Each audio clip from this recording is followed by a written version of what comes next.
Ndikupira kuti ambiri tamva nkhani yokhuzana ndi Musa John amene mpaka na panopa adakali mchitokosi cha polisi. Panopa adakali ku prison.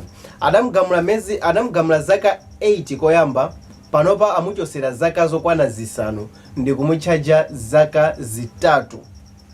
Komano tikatenga nkhani ya Musa John kuimvesesa kwambiri pali injustice imene pachizungu tikhoza kuyanga kuti injustice. Malamulo sakusatidwa monga mwa nzika imene ikuyenera kulandilira chigamulo china chilichonse. Zikuoneka kuti makhoti aku Malawi pali kukondera kwina kwake kumene akuma kuchita measure kugwisa ntchito ndrama. Ndipo senior resident magistrate Bison Masonga wampatsa chigamulo Musa cha zaka 8 kuti akagwire ukaidi wakalavulagaga. Posakhalisa pataona munthu wa ku Nigeria atapezeka ndi kokeni nkumuchaja kuti akakhale ku ndende mezi yokwana 12 kapena kuti apereke ndalama yokwana 1 million.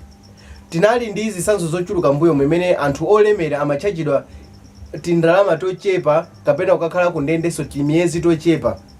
Kodi nkhani ya Musa John ikuvuta pati? Chenicheni cha Musa John chimene chisakumveka kwenikweni ndi chani?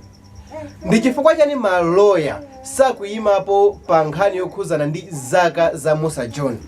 Nanga ndi chifukwa chani maloya sakuyimapo pa nkhani yokuti Musa John chamba sichinali chake? Whatever the story behind is, chimene tikufuna ndichoti tipemphe kuti please free Musa John.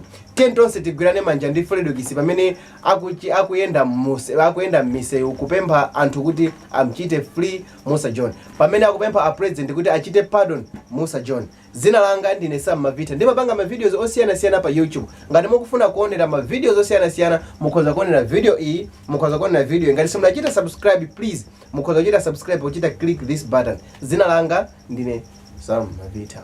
Please stay safe. Stay safe. Please free Musa John. Bye.